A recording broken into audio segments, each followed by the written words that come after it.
Kepolisian Resort Kapuas atau Polres Kapuas menggelar press release terkait tindak pidana korupsi atau tipikor yang dilakukan tersangka WJ, yang merupakan Kepala Desa Pantai Kecamatan Kapuas Barat, Kabupaten Kapuas, Kalimantan Tengah.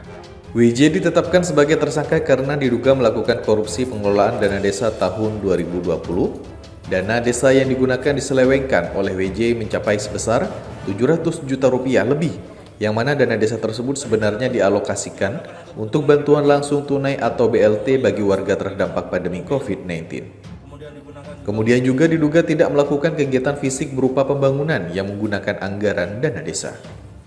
Kapolres Kapuas AKBP Manang Sobeti dalam press release-nya mengatakan akibat perbuatan WJ ini mengakibatkan kerugian keuangan negara sebesar 791 juta rupiah lebih dari total anggaran dana desa pantai sebesar 1 miliar lebih.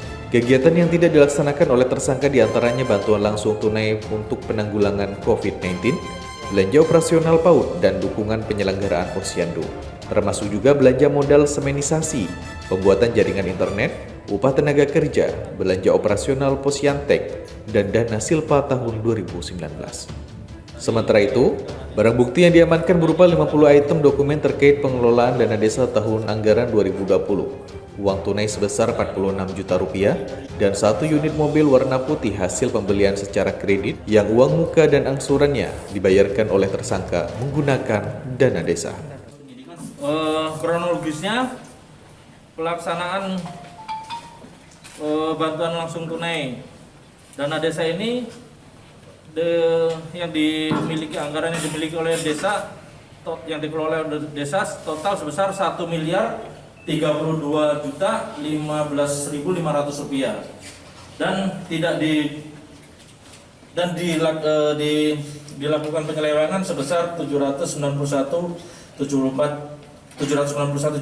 74.500 rupiah.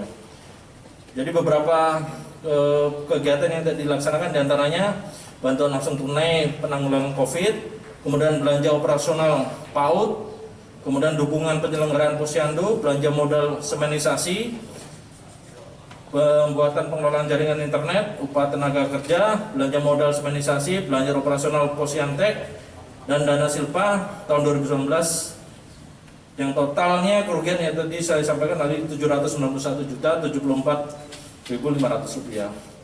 Dari dana tersebut digunakan untuk kepentingan pribadi, yaitu membayar angsuran kredit mobil, kemudian digunakan juga untuk hiburan malam, digunakan untuk rental mobil, kemudian penggunaan utang pribadi, dan juga digunakan untuk permainan judi online.